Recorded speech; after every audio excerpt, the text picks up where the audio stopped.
The Tom Woods Show, episode 1071. Prepare to set fire to the index card of allowable opinion. Your daily dose of liberty education starts here. The Tom Woods Show. Folks, a lot of people shy away from homeschooling because they think they're going to have to run themselves ragged in order to give their kids a decent education. Not true. Do what I do with my own children and use the self-taught Ron Paul curriculum. They're going to learn stuff they'll never learn anywhere else, and you can keep your mental health. Plus, get $160 worth of free bonuses from my link only, ronpaulhomeschool.com. Hey everybody, Tom Woods here. Very interesting story today. We're hoping to get a happy resolution on this story. Lidge Shaw joins us today. He is a lifelong record producer and now podcast producer. He's recorded such folks as John Oates, Adele, the Zac Brown Band, and more. And he's got his own studio, his own home studio in his detached garage. It's professionally soundproof, and he records his musician clients on his own property so that he can be close to his daughter as she grows up. That was his plan when he started this years ago. Well, in September 2015, Lidge opened his mailbox to find a letter from the Nashville government ordering him to cease and desist the operation of his home recording studio. And even though 40 of his neighbors signed a petition to help him rezone his property for business, that was rejected by Metro Council. And so on December 5th, he and a co-plaintiff filed suit against the city of Nashville. So a lot to talk about here in this particular case of local tyranny against just a regular person doing regular things. I'm sure this is replicated many, many times across the country, but this one just happened to come across my desk. Lidge, welcome to the show. Thanks very much, Tom. It's great to be here. You've got a very interesting story, and I thought I don't do enough, we might call human interest stories here on the show, and I had a friend of mine who found out about what was going on with you in Nashville, and it's an interesting example of maybe just a case of local tyranny. But first, let's give a little bit of your background. I told people a little bit about the field that you're in, but tell us about yourself and how you wound up with a home business. Okay, well, I live in East Nashville, Tennessee, and I moved here way back in 1991 to learn how to record music. Went to school, ended up sort of settling in. I had come down here from Boston. But, I've spent the past 20, 25 years working in the music business, just making records, sometimes with major label artists in the past, and for the past decade or so, more often just with independent artists, because it's really where my passion is. And one of the things that I learned to do, I sort of learned from Nashville and from other people who I admired, and also with the change in the music business, was that there was this ability to create a home recording studio. So back in 2000, when I bought my home, moved into my house and started recording and making records out of my house, like so many other people here. And then finally, I moved my studio down to my garage and got it out of the house because I had a daughter at that time, and have a daughter now. But I moved my family in, and so then I've been making records out of my home studio, converted garage. And so that's what I do for a living. I make records with people, like I say, most oftentimes independent artists, many local artists, but also sometimes bands that would come in from other places. And occasionally I do stuff just strictly through the internet. But mostly it's face-to-face, putting microphones in front of musicians who are playing music together, which is one of the things that we're really known for and great at here in Nashville. And so it's been a real pleasure to do that. So tell me again exactly how long you've been doing this out of your own home? I have been, I bought my house in 2000. So for 18 years, I've been doing that. And before that, even when I was renting a house, I started creating my home studio environment. I still was working in commercial studios and traveling and doing things like that too. But really my dream was to be able to, have a home recording studio and be able to work with bands and artists that I really loved.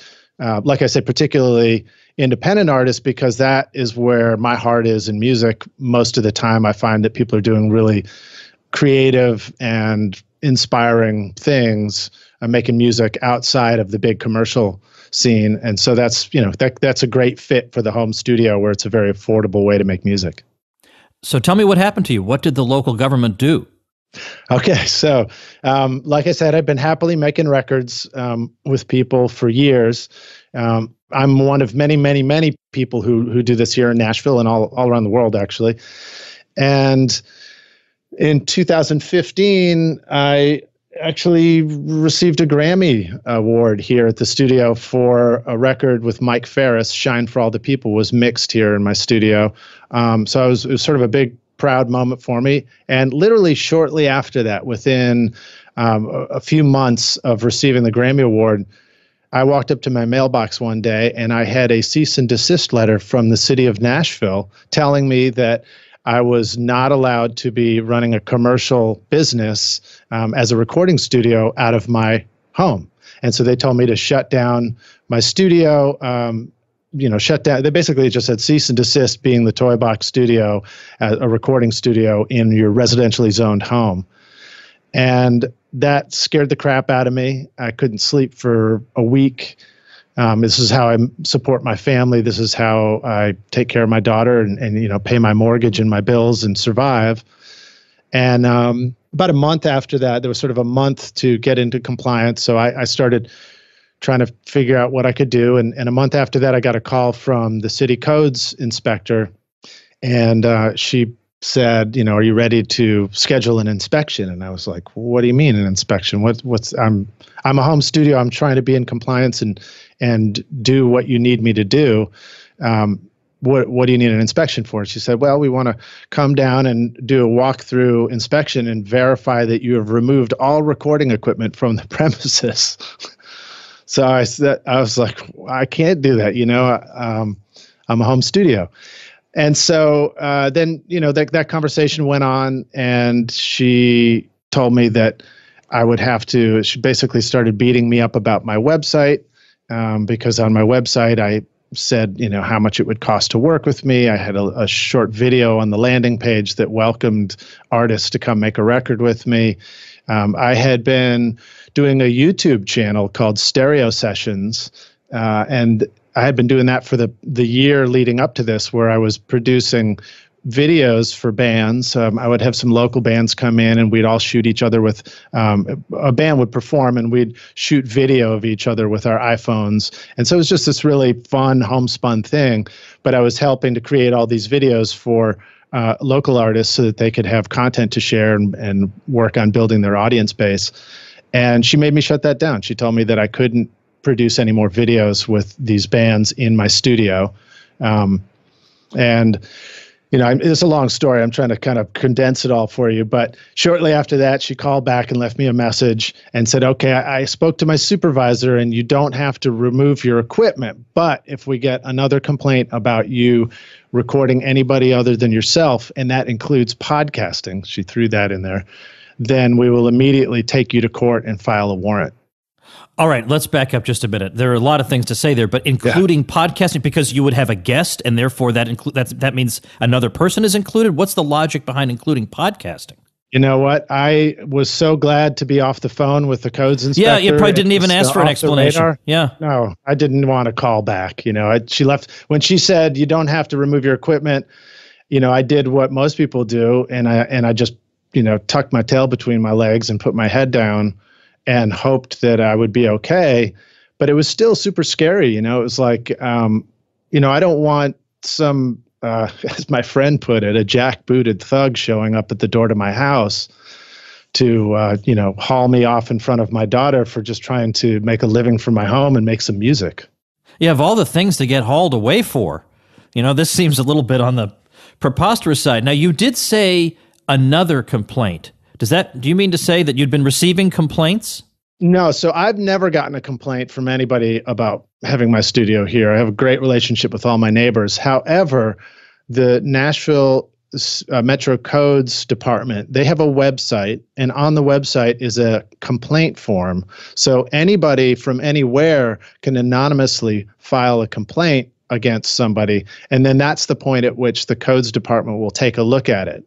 So without telling me who complained, what the complaint was about, somebody apparently filed a complaint, and then the codes followed through and took a look at it.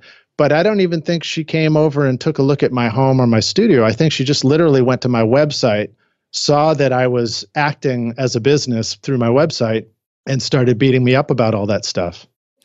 All right, let me try and make sense of all this. So actually, I don't think you can, is the problem. I don't think you can. Did you realize, now I guess I can't really ask you this question with lawsuit pending, but I mean, I wonder if this is a case of a law that people knew was on the books, but it was never enforced. It would be like one of these laws from 1837 that you can't have two ducks in your front lawn, whatever, things that no one ever actually enforces, and then suddenly they enforced on you. Or was this genuinely out of the blue? I don't want you to incriminate yourself if that was if that was the case. So I don't know if I want to ask that question. Well, no, I mean, it was certainly out of the blue for me as far as, having this happen. When I started doing the home studio thing and working from my home, like I say, it was what I saw everybody else was doing, and it was what people did to make records. I understood that there would be, limitations on what might be possible in terms of, you have to be respectful of your neighbors. You're not gonna stick a sign out front of your house. That's certainly something that's not allowed here, but it wasn't something that, I hadn't heard about people not really being allowed to record from a home studio because, like I say, it's what everybody does. It's how so many great records have been made in Nashville. Now, if we back up a little bit to 2011, in the past 5 years, that's when it started coming to the forefront that actually there was a restriction in Nashville, and people were talking about it a little bit. There was an attempt to pass a home studio bill in Nashville that literally tried to address this because there have been people, I know people who have been shut down by the city for running a home studio in the past. And now I know about them now because I've done all this looking into it and talking about it in research. But the bill never was passed. It didn't get figured out, and it just kind of got swept under the rug. And the way that Nashville has mostly dealt with it, because I should back up a little. This is a limitation not just on recording studios, it's on home businesses. So in Nashville, the restriction is that if you're zoned residential, you can have a home occupancy permit for working from your home, but you're not allowed to have a customer come to your home. Oh. So you can't have anybody, a customer or a client, come over, which obviously doesn't work very well if you want to have a couple of musicians sitting in your place and put a microphone in front of them to record them playing together. I first found out about this via a link to a story by the Institute for Justice, and I'm curious to know if you contacted them or did they find out about your story and contact you? So what happened was, like I say, it was a pretty scary thing when the city, dropped the hammer on me.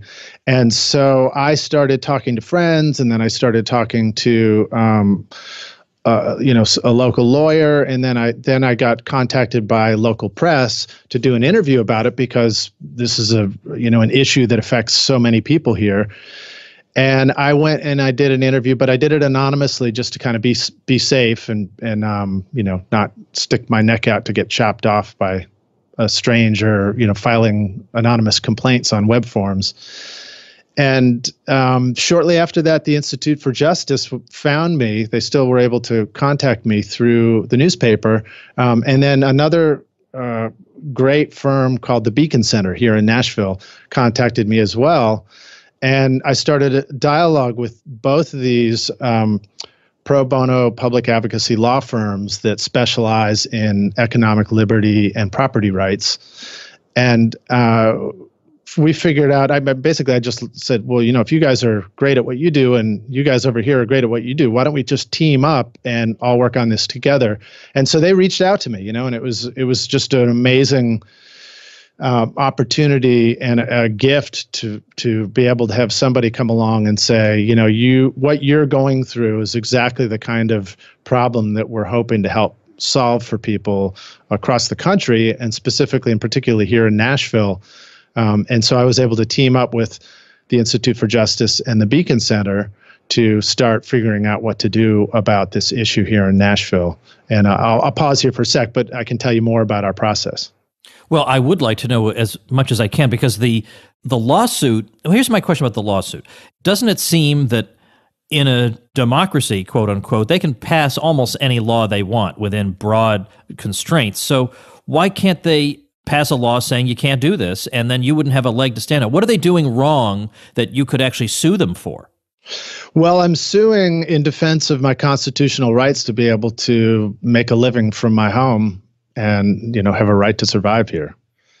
That is, I'm the paperwork is kind of thick, so I'm going to leave it to my lawyers to to speak the legalese around it. But I and another co-plaintiff, a woman named Pat, who's a retired hairdresser, she also got shut down by the city for just simply wanting to put a salon chair in her garage so that she can make a living and support herself through her retirement years. And somebody filed a complaint against her as well. I mean, it's like,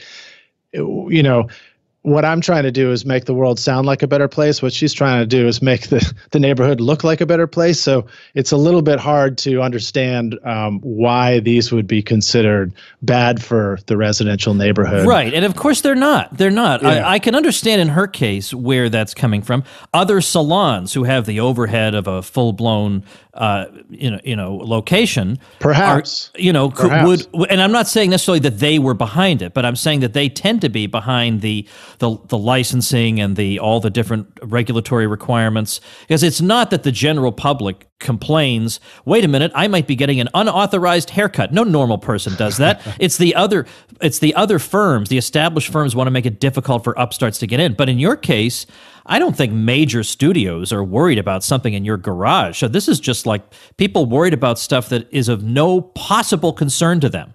The world is full of these people.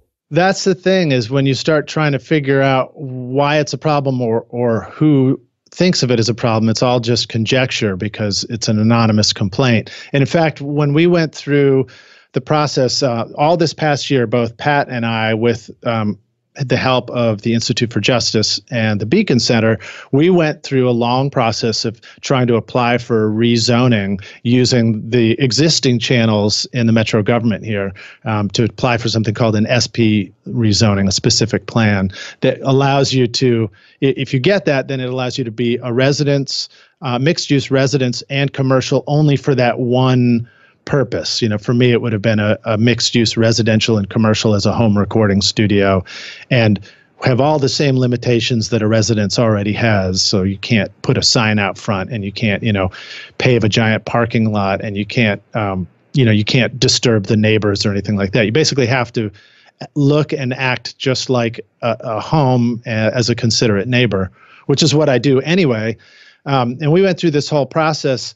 And the city, got, well, in my case, I went around the neighborhood, canvassed the neighborhood, and I had 40 signatures of support on a petition from my immediate neighbors, 7 written letters to the metro government, at least 50 emails sent in to every metro council member.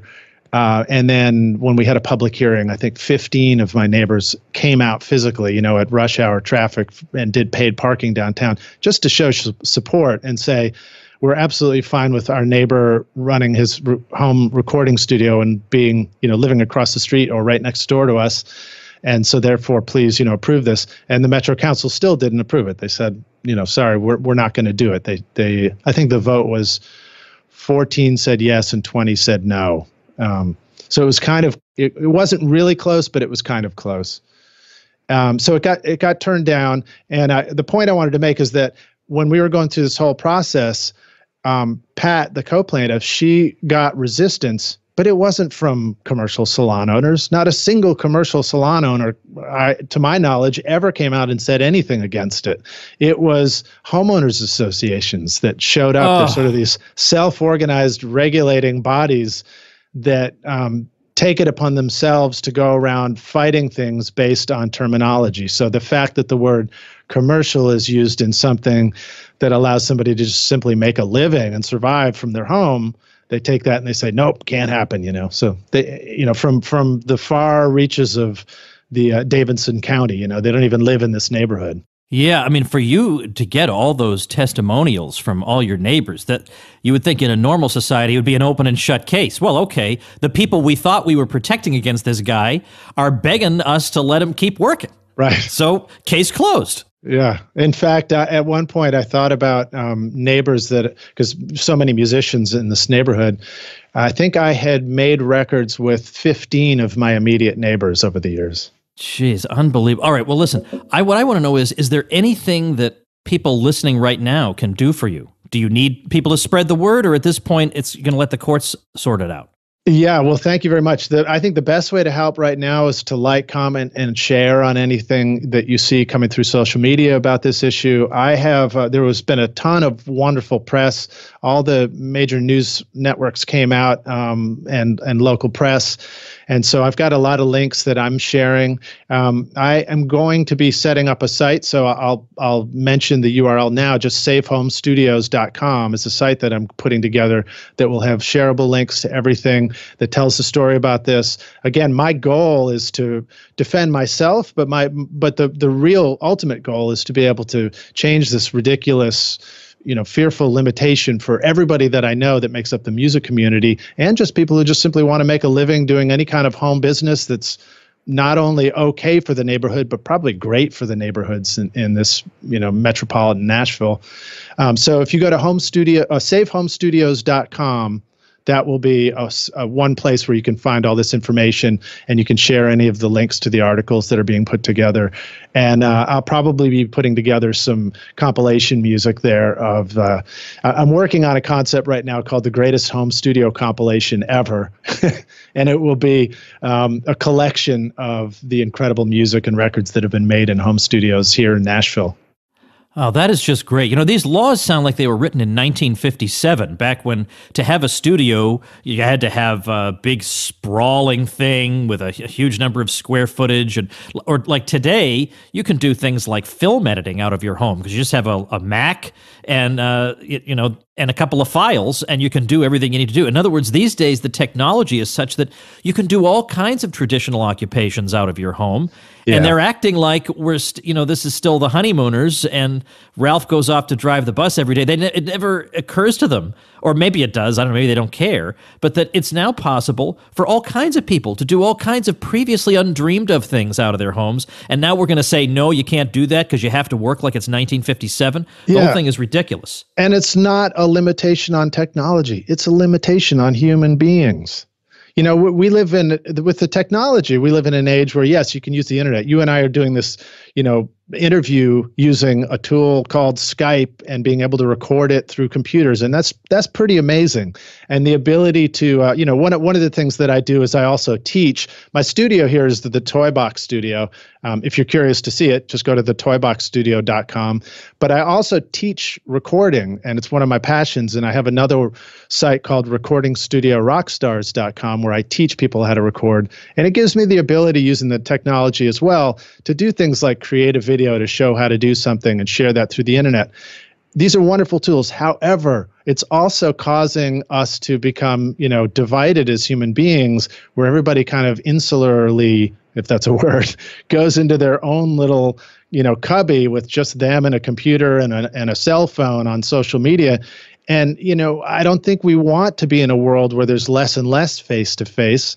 I think that this neighborhood and many neighborhoods would be a whole lot better if people are able to do more face-to-face. And that's one of the things that I want to do here is actually have, people come over and make music face-to-face in my recording studio and help them make music locally. You make music and then you take a lunch break and you walk 3 blocks to go to the local deli to go get a sandwich and then walk back again. These are good things for a neighborhood. Yeah, no kidding. Well, can I ask you what you're doing now, given that the city isn't letting you have your home studio and you've got to sit and wait to see what the courts say about it? I'm doing the same thing that all musicians do. Anything you can to survive in music. Oh, jeez, man. It has been and continues to be hard enough as it is to make a living as a musician or as a producer or a recording engineer. Let's not make it harder. Let's not make it impossible. Yeah, no kidding. No kidding. Well, best of luck. I'm going to put a bunch of whatever links you want. I've got a few of my own, but whatever links you want up on the show notes page, I'll get them up there and we'll get people aware of what's going on. TomWoods.com/1071 will be the show notes page for today. But just send me a few and we'll make sure that they get posted. Okay, wonderful. Thanks so much, Tom. I really appreciate your help. And to everybody listening, please don't let us be muted in Music City. Yeah, of all possible places. All right, well, thanks, Lidge. Best of luck to you. All right, cheers. All right, that's it for today. Coming this week on the show is David Stockman, once again. Very, very important and interesting guest. Brian McClanahan will make his way back, and I am still trying to work something out with Lou Rockwell, so should be a fun week. Thanks for listening. Become a smarter libertarian in just 30 minutes a day. Visit TomWoods.com to subscribe to the show for free, and we'll see you next time.